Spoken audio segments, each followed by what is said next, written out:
as we very well know, the recruitment journey in our current market is very much like herding cats. You can't find who you're looking for, it's even harder to put them where you need them, and if you get the two wrong people in the same place, you risk destroying the furniture. So, our first guest presenter is hopefully going to help us to simplify that journey, help us move through it without all the stress that follows. So it is my great pleasure to introduce to you Sharon Justo, Director at Recruitment for You with a career spanning over a decade in the recruitment industry. Sharon has cultivated a reputation for excellence and integrity. Her journey began, like many in recruitment, by chance, but what she found was her passion for connecting the right people with the right opportunity.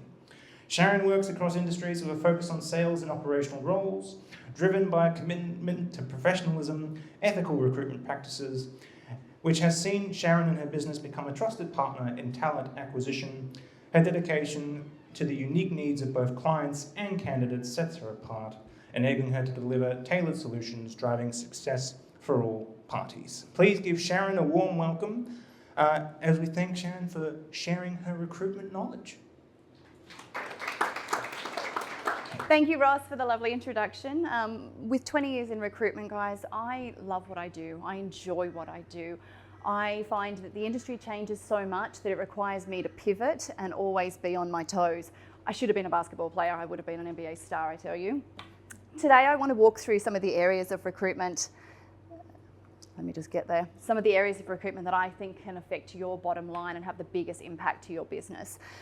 Recruitment is a big thing in everyone's business, okay? And as much as what I think we forget about that sometimes and think of it as an afterthought, it should actually be one of the first ones that we think about. As a business owner, there's so many things that we need to stay abreast of and stay on top of. And I know that that's hard, but people are really important in your business. Understanding the market and what people are looking for is super important these days. And I think since COVID has probably changed again, it's not your responsibility to be abreast of everything, but listen to what's out there and listen to what's actually happening in the market. Listen to what people are telling you. A recent Seek survey showed that 70% of employees want flexibility. Flexibility looks different to everyone, and it's going to look different to what you consider, to what your employees consider as well. So ask what they want. You know, what's going to work for them. Is it having their birthday off every year and getting paid to enjoy that day? Could it be that simple? Is it finishing work early on a Friday? Is it job sharing? Is it working part-time hours? Everything is different. You can be creative with this. You don't have to pick one of those things and go, this is what my business does, and this is the only flexibility that we offer.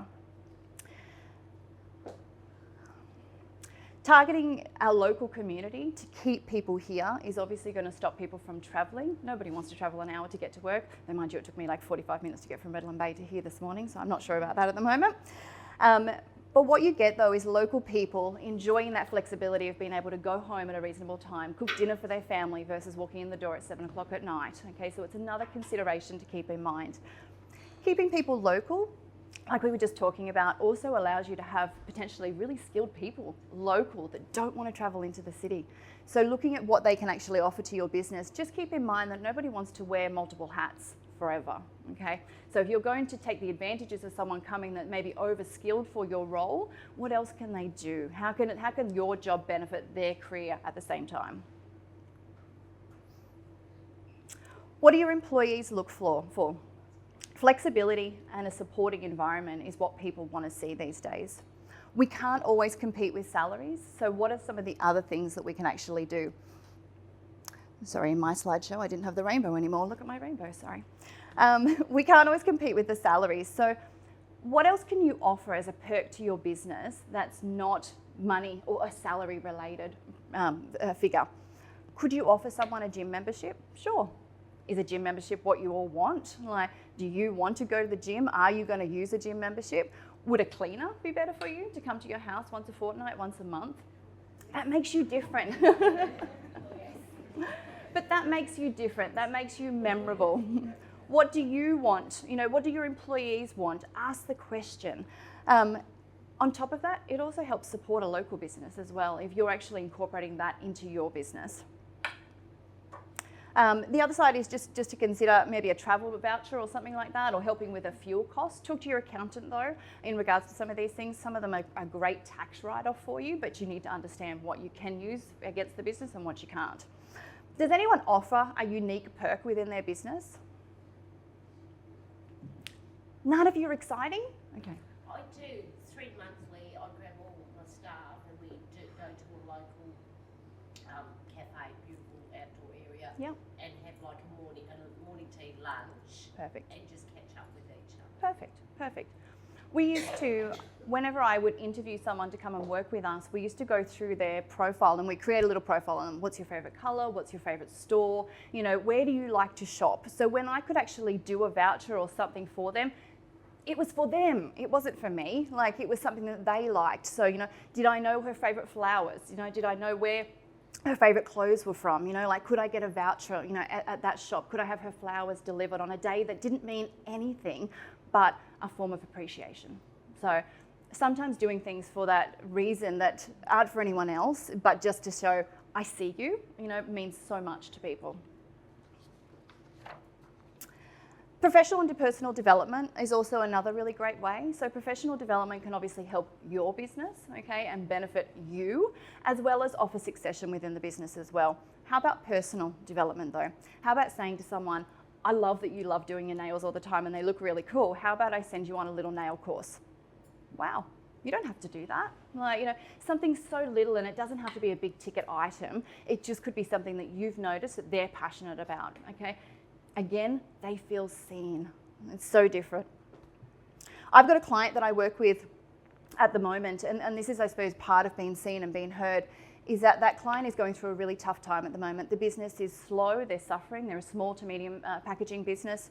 They're not in the Redlands, but they are struggling. And I walked in there a couple of weeks ago and you could tell that morale is down. You know, like, they are sad, they look defeated, you know, like everyone looks really challenged right now. And I sat with the manager and even he said to me, Sharon, it's tough, you know, like, it's really, we are really struggling. And I said, will you keep the doors open? And he said, of course we will, you know, like, we'll ride the wave and we'll get through it. And I said, tell them that. I said, they're missing out on that right now. And I said, they look defeated, you know, like, they look so tired and worn out. And what happens when our staff are tired and worn out? They start looking elsewhere. There's got to be a better option here. I said to him, have you thought about doing a think tank? Have you thought about bringing everyone in the same room, you know, getting your butcher's paper on the wall and actually getting some brainstorming happening? And he went, oh, no, I haven't. You know, and I went, why not? Why can't you engage your staff to have buy-in, be heard and be seen? He did that. They come up with some creative ideas on how to change things and how to energise the business. We've got staff in there that we've placed over the last couple of years who literally rang me afterwards and said, Sharon, guess what's just happened? These people have been calling me and saying, Sharon, things are tough. They were like, we just did this and we did this and we did this, you know, like, we're on board, they're on the journey, you know, like, they jumped on the train because they feel heard, they feel seen, they feel valued as an employee. So something so simple, rather than him sitting in the executive meeting and talking about how they're going to change things, was engaging that team, and that changed the morale within the business.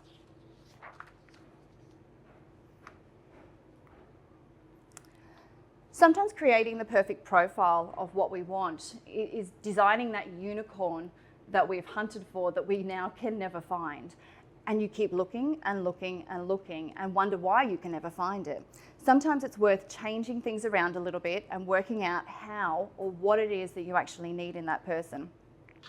Breaking it down into bite-sized pieces and determining what's going to add value to your business and what you can actually train someone else on to do. Have someone sit in on that as well. When you're breaking something down, you no longer do that job anymore. Someone else does that job. So have that person sit in, or have a staff member sit in. Again, give them buy-in to actually what's happening within the business. It allows that person to sit there and go, oh, she's hearing me or he's hearing me, you know, like, and did you know that we actually do this in our role now and we do this in our role? And you as an owner may be going, oh, I didn't realise that was your responsibility now. I thought it was still yours. So things change within the business that you may not be aware of every day. Ask your staff what's happening in the business. Ask them to give you some input in what's going on. Breaking that role down though, defining that role and the core responsibilities, looking at the soft skills, the growth potential. Again, what do you need? What would be nice to have? I think that's really important when you're looking at a role, is working out what I can't do without versus what I'm able to train someone and teach someone on at a later time. It doesn't have to be tomorrow. Getting to know someone in an interview is so important for both parties. It's not all about you, I hate to tell you. It's about them as well, and it's about understanding what's going to fill their cup at the end of the day as well. Sitting in that interview and having a relaxed conversation to kick things off allows for you to break that ice and allows for you to get to know someone at a different level. You have to work with this person. You have to see them every day, and guess what? That real personality is going to come out. Okay, we don't want to sit there and have that beautiful structured interview where they go, so why are you perfect for my job? Because I'm a hard worker. Because I'm a hard worker, and then that doesn't actually give you any genuine input into who they are or how they're going to actually fit in. I have a golden question that I love to ask people. If you could design your own role, what would you be doing every day? What would your responsibilities be? And what is going to fill your cup? I love the people that say to me, sitting on the beach doing nothing. And I'm like, great, we've broken the ice. I don't want to hear your job. Your job is everything that I've wanted in my entire career. That's not true. Like, it's not true. It's lip service right now. Breaking the ice, I think, is really critical to actually understanding the person that you've got in front of you. Remember to ask the same questions. Be consistent with what you're asking.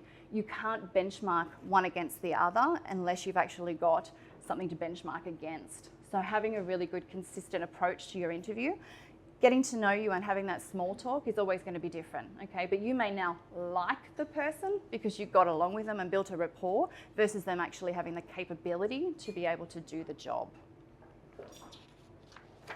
Also, if you've got a staff member that can sit in on that interview just to give you an extra different perspective as well, invite them in. Even if they're just a sitting silent party there, invite them in. They, again, will feel valued for being a part of that process.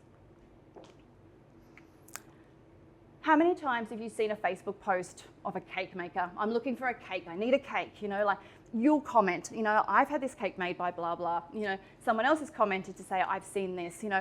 We get it out there so much and everyone's got an opinion on that cake that you should actually go and buy.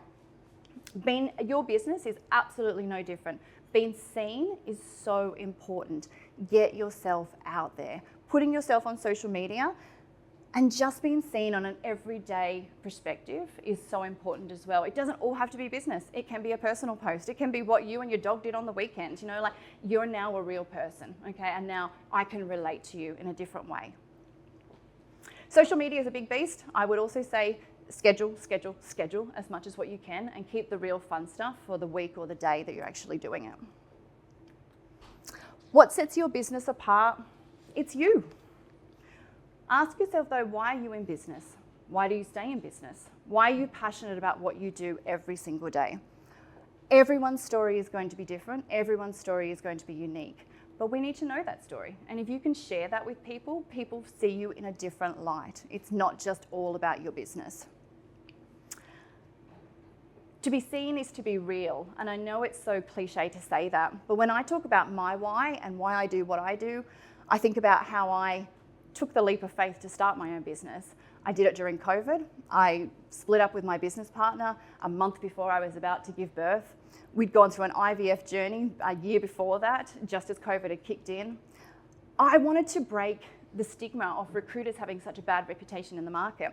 Recruiters are money hungry. They don't care about you. Like they're just here to take their commission check.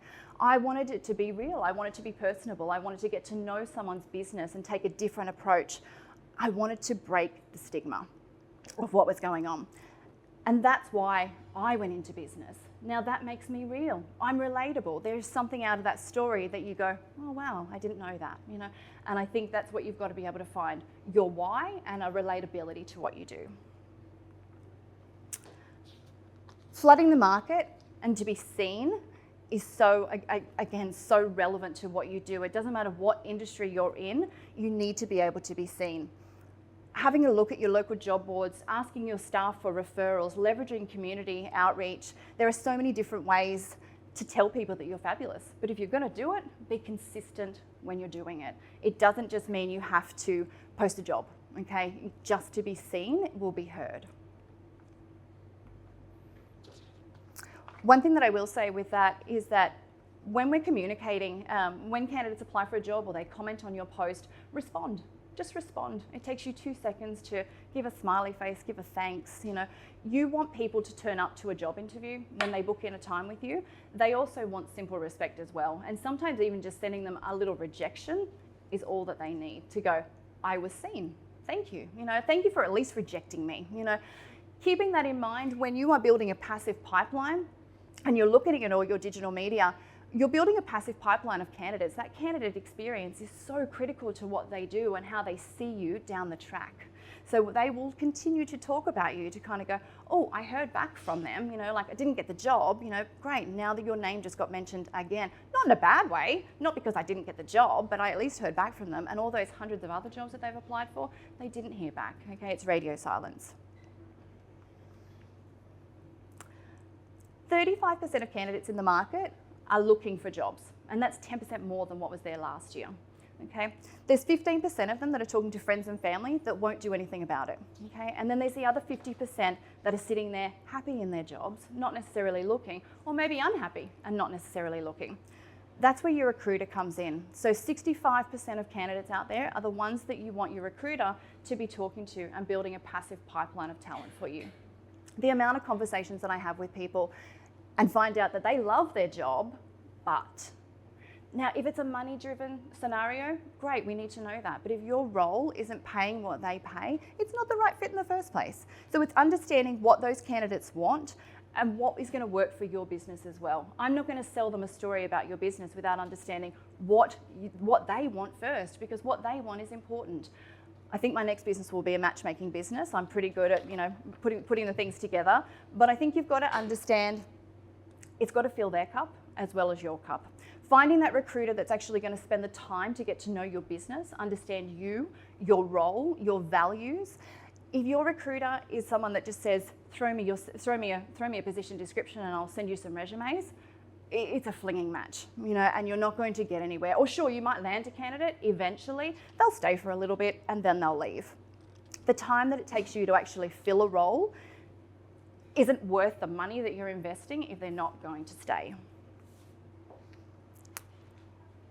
20% of new employees leave within 45 days. Staggering.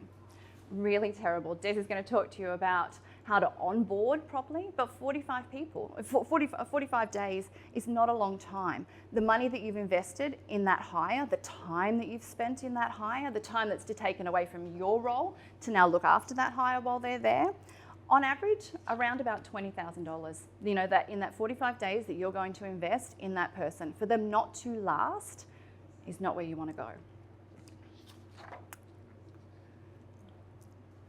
What did we cover? Stop and think about what you need. Stop and think about what you need versus what you can do without. Be aware of what's happening in the market and what do employees want. Be seen, be talked about, be heard. Communicate. Having a 5-minute conversation with someone today could help you in 6 months' time. Recruitment needs to be something that you look at proactively, not reactively.